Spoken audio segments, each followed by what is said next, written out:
आप सबसे पहले तो मैं आपका आभार व्यक्त करना चाहूँगी कि आपने मुझे बोलने का मौका दिया। समय कम है और समय मुझे कम दिया गया है, तो मैं बस यही कहूँगी। सबसे पहले तो राष्ट्रपति का जो अभिभाषण हुआ वो लोकसभा चुनाव के बाद ये पहला अभिभाषण था।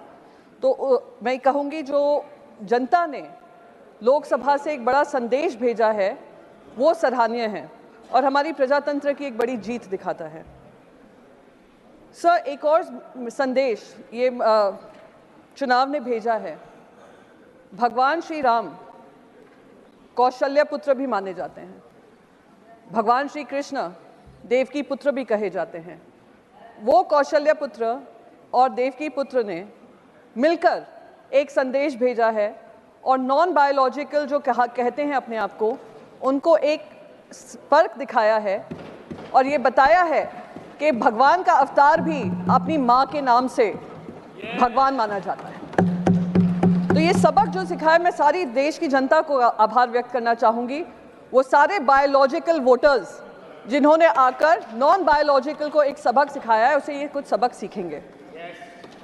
और यही कौशल्य पुत्र और देवकी पुत्र ने उत्तर प्रदेश से लेकर महाराष्ट्र तक, अयोध्या से लेकर नासिक तक भारतीय जनता पार्टी को हराया है।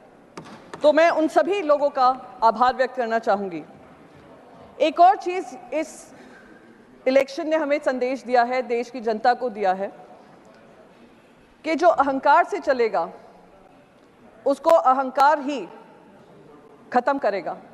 और ये जनता का अहंकार था, जनता का मत था, जिन्होंने आज विपक्ष को भी मजबूती से अपने बात रखने का मौका दिया है।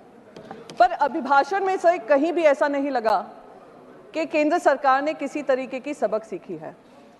केंद्र सरकार ने ये समझा होगा कि जो बायोलॉजिकली बॉर्न होते हैं वो महंगाई से जूझ रहे हैं, जो बायोलॉजिकली बॉर्न होते हैं वो नीट की जो पेपर लीक हो रहे हैं और करीब 41 पेपर लीक हुए हैं इतने सालों में, उसके ऊपर उनको दर्द होता है।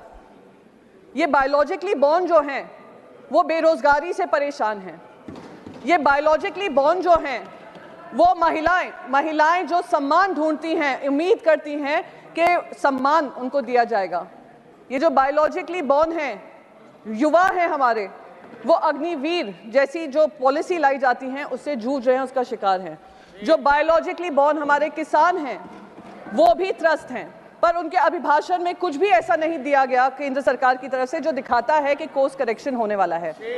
तो मैं तो बस यही कहूंगी सर, बस रैप अप ही कर रही हूं, मैं ज्यादा समय आपका नहीं लूंगी। मैं बस यही कहूंगी कि आप ये अहंकार से चलते रहिए, ऐसे अभिभाषण उनके मुंह से बुलवाते रहिए और आने वाले समय में 240 से 40 के लिए आप तैयार रहिए। Thank you. जय महाराष्ट्र, जय हिंद सर।